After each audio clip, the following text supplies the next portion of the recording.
Zee 24 तास एक पाऊल पुढे। कोल्हापुरातल्या गोळीबार प्रकरणी आता तीव्र पडसाद उमटल्याचं चित्र दिसतंय। विचारेमाळ परिसरात 20 पेक्षा जास्त चारचाकी गाड्यांची तोडफोड करण्यात आली आहे। या क्षणी कोल्हापूरची बातमी अत्यंत महत्त्वाची। 100हून अधिक तरुणांनी ही तोडफोड केली आहे। दरम्यान घटनास्थळी मोठा पोलीस बंदोबस्तही ठेवण्यात आला आहे। किरकोळ कारणावरून तरुणांच्या 2 गटात हा गोळीबार झाला होता। या गोळीबारात एका तरुणाचा मृत्यू झालाय। आपण थेट माहिती जाणून घेऊयात। आमचे प्रतिनिधी प्रताप नाईक आहेत दूरध्वनीवरून। प्रताप, नेमकं काय झालंय? नेमके कशा पद्धतीने पडसाद उमटताय?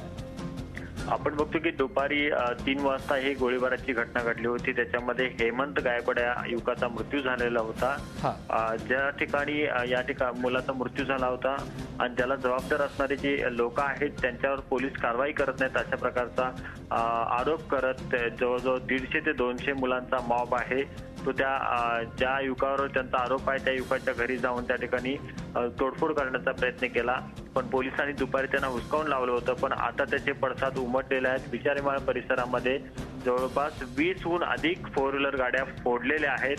हे सगळे रहिवासी आहेत ते त्रस्त झालेले आहेत, कारण पोलिसांनी जर यामध्ये आधीच हस्तक्षेप केला असता तर हे सगळं प्रकरण थांबलं असतं। पण आता सध्या 20हून अधिक गाडी फोडलेल्या आहेत।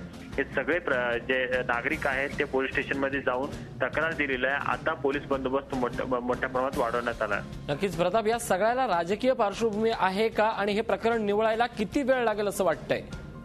अजून तरी राजकीय पार्श्वभूमी असं वाटत नाहीये, कारण पोलिसांनी सुद्धा तसा काही दुजोरा दिलेला नाहीये।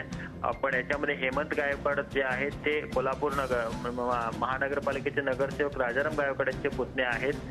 कदाचित त्याला राजकीय पार्श्वभूमी असेल असं शक्यता नाकारता येत नाही, पण पोलिसांनी तशा प्रकारचे कुठेही दुजोरा दिलेला नाहीये।